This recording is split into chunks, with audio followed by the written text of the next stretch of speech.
Yo les amis, c'est encore moi. J'espère que tout va bien et on se retrouve aujourd'hui pour une nouvelle vidéo sur les opérateurs. Alors, comment va se dérouler cette vidéo? Dans un premier temps, on va voir la théorie, donc qu'est-ce qu'un opérateur, plus les différents opérateurs. Et ensuite, on va appliquer cette théorie dans un projet Scratch. Car la théorie sans la pratique, c'est bien beau, mais ça ne sert à rien. Bref, let's go! Alors, qu'est-ce qu'un opérateur?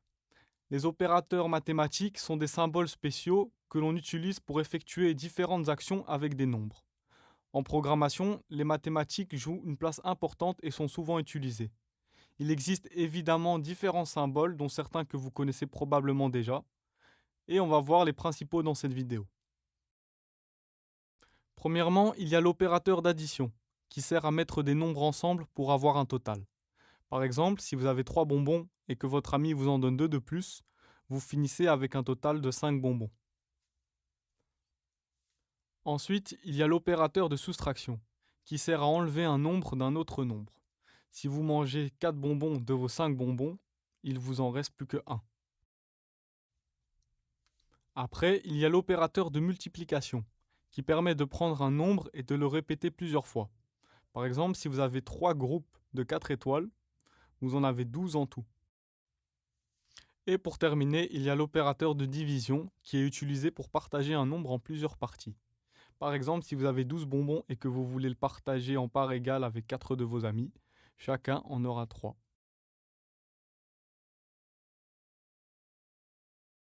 Alors, on va mettre en pratique ce qu'on a vu en faisant un petit projet sur Scratch. On va réaliser une calculatrice. Comme vous pouvez le voir, le drapeau vert est déjà là. Et on va créer nos variables pour commencer. Donc, on va créer une première variable qu'on va appeler nombre 1. OK. Une deuxième variable pour notre opérateur. Et une troisième variable pour notre nombre 2. Voilà. Vous voyez que les variables apparaissent bien ici. Et maintenant, il va falloir les faire fonctionner entre eux pour donner un nombre final comme une vraie calculatrice. Donc, pour la deuxième étape, on va aller dans les capteurs. Et on va sélectionner demander et attendre. Donc, maintenant, quand on lance le programme, on voit bien qu'il nous pose une question. Quel est ton nom? Mais on va remplacer cette question par une autre question et on va lui demander quel est ton premier nombre.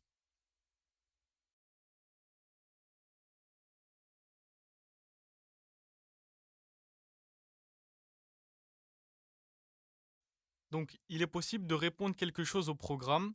En fait, cette réponse, on va la stocker dans nos variables. Donc, comment on va faire ça? On va aller dans variable et on va prendre le bloc mettre ma variable à 0. On change ma variable et on sélectionne nombre 1.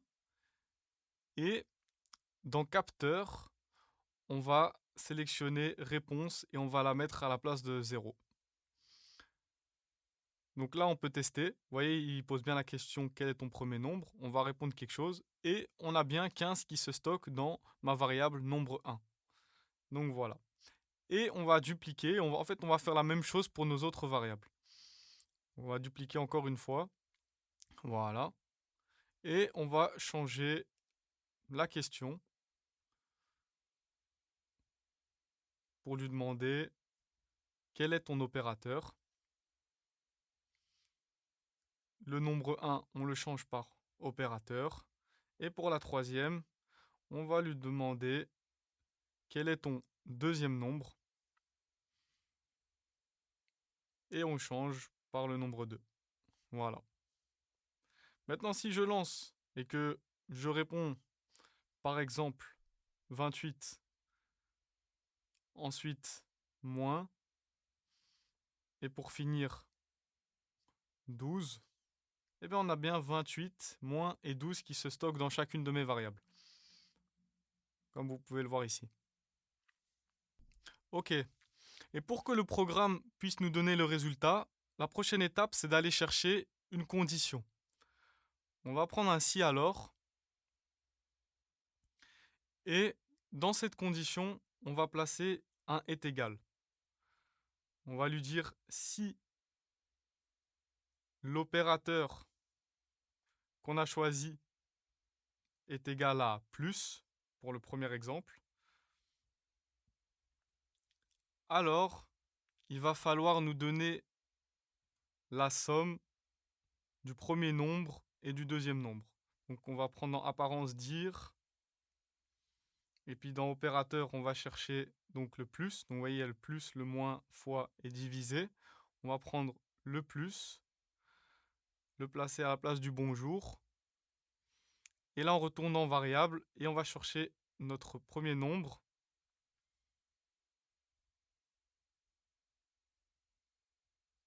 Et également notre deuxième nombre.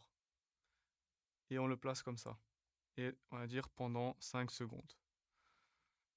Voilà, donc si notre opérateur est égal à plus, eh bien on va avoir la somme du nombre 1 et du nombre 2. Logique. Maintenant, on va réitérer cette opération pour les autres opérateurs. Donc si notre opérateur est égal à moins, dans ce cas-là, il faudra nous donner la différence entre le nombre 1 et le nombre 2. Donc on prend moins et on place nos variables dedans.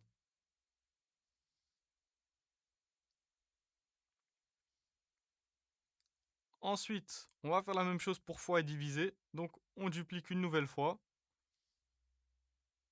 On met fois. Donc si notre opérateur est égal à fois, alors il faudra aller chercher notre fois ici et replacer nos variables dedans. Et on refait une dernière fois pour le diviser. Donc si notre opérateur est égal à diviser, dans ce cas-ci, on veut avoir le résultat du nombre 1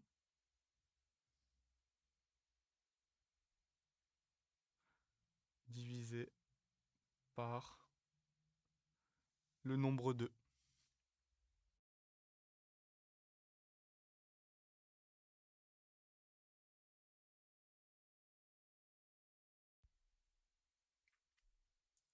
Donc maintenant, on vérifie si ça marche. Donc on lance le programme. Il me demande quel est ton premier nombre. Je lui réponds 56. Quel est ton opérateur? Moins. Et quel est ton deuxième nombre? 28. Et le résultat est bien 28, car 56 moins 28 est égal à 28. Ok, on va refaire l'opération encore une fois. Donc, quel est ton premier nombre? On va mettre 20. Quel est ton opérateur plus? Quel est ton deuxième nombre? 10. Et le résultat est bien 30. Donc voilà, notre calculatrice est fonctionnelle.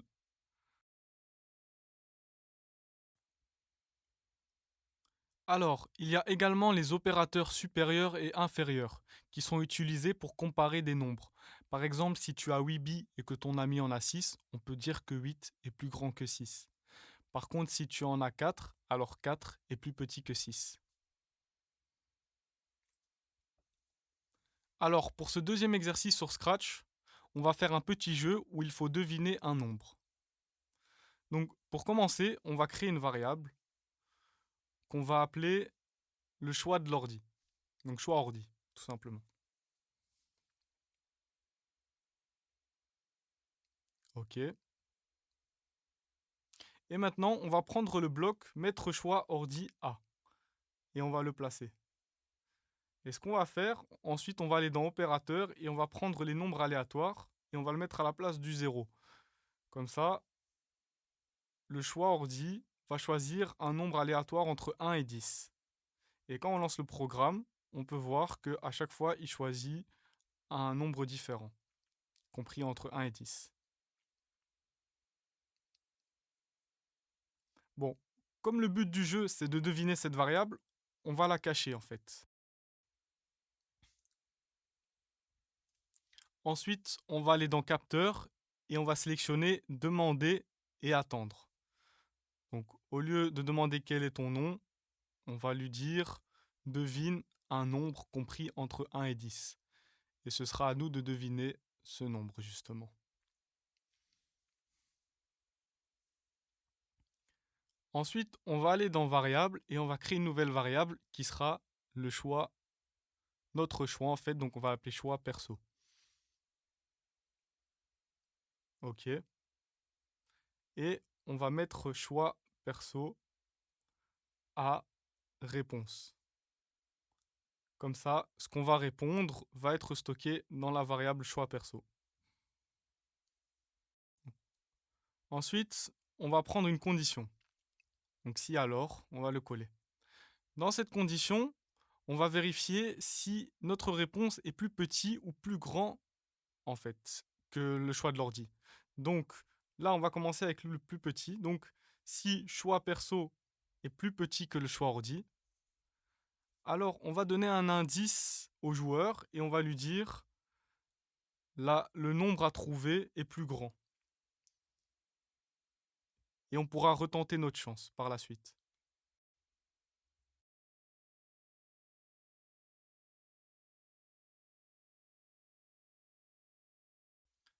Et maintenant, on va faire la même chose pour voir si le choix perso est plus grand que le choix ordi. Donc on va changer cet opérateur là. On va aller dans opérateur et on va prendre plus grand que.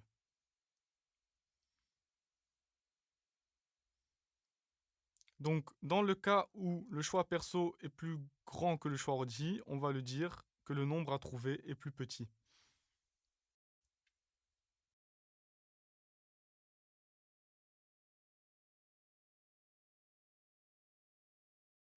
Maintenant, si on veut retenter sa chance tant qu'on n'a pas trouvé la bonne réponse, on peut rajouter une boucle conditionnelle.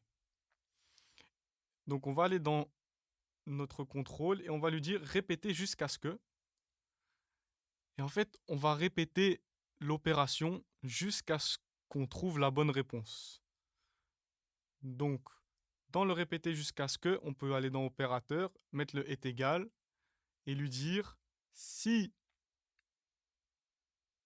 le choix ordi est égal au choix perso, eh bien la boucle s'arrête.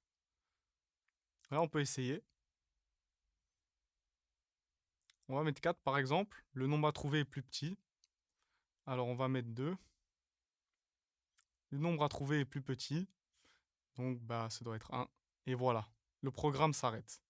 Bon, pour bien comprendre que le programme s'est arrêté, on peut peut-être rajouter un truc à la fin, comme bien joué.